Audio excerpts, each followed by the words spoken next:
छत्तीसगढ़ की पावन धरती, जहां चारों ओर हरियाली, पक्षियों का मधुर कलरव और प्रकृति की अद्भुत सुंदरता मन को आनंद से भर देती है।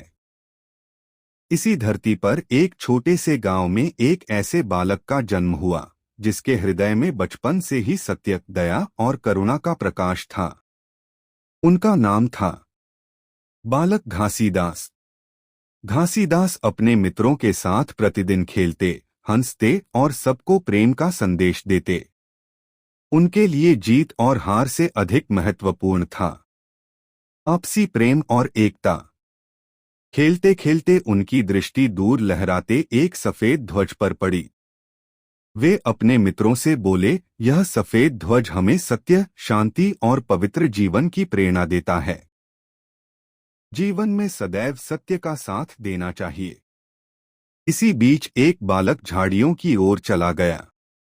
अचानक वहां छिपे एक सांप ने उसे डस लिया। उसकी चीख सुनकर सभी बच्चे भयभीत हो उठे। सभी बच्चों ने हाथ जोड़कर अपनी गलती स्वीकार की और वचन दिया कि वे भविष्य में कभी बिना अनुमति किसी की वस्तु नहीं लेंगे।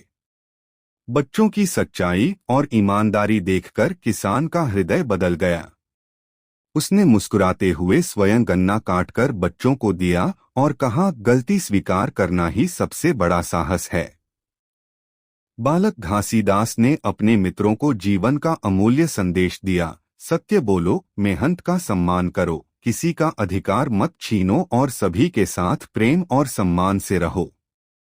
बालक गुरु घासीदास जी का जीवन हमें सिखाता है कि सत्य, दया, ईमानदारी और प्रेम ही मनुष्य की सबसे बड़ी शक्ति हैं।